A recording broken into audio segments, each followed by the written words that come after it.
Byte Mail wants to add another modification to their package sorting line.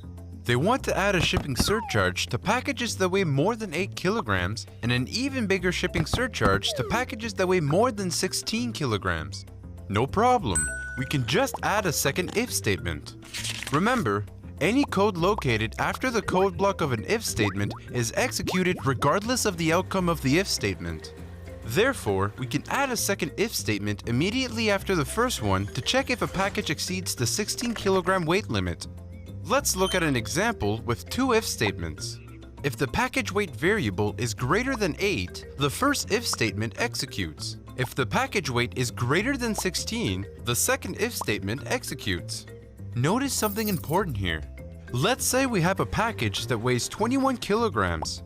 The condition of the first if statement will evaluate to true because 21 is greater than 8.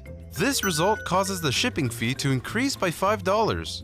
The second if statement will also be evaluated to true because 21 is greater than 16. This result causes the shipping fee to increase another $10.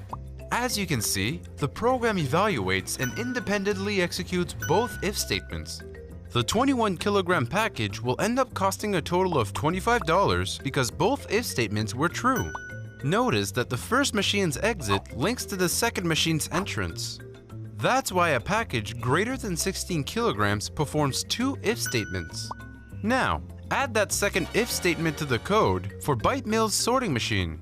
In the code editor and immediately after the comment, write the if instruction and a condition to check if the variable package weight is greater than 16. Remember, the condition needs to be in between the parentheses.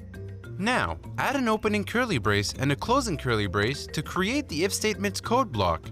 The last step is to insert the new shipping fees inside the new code block. Byte Mail wants packages over 16 kilograms to have an additional $10 surcharge, so write shipping price equals shipping price plus 10. Now run your code and observe the result.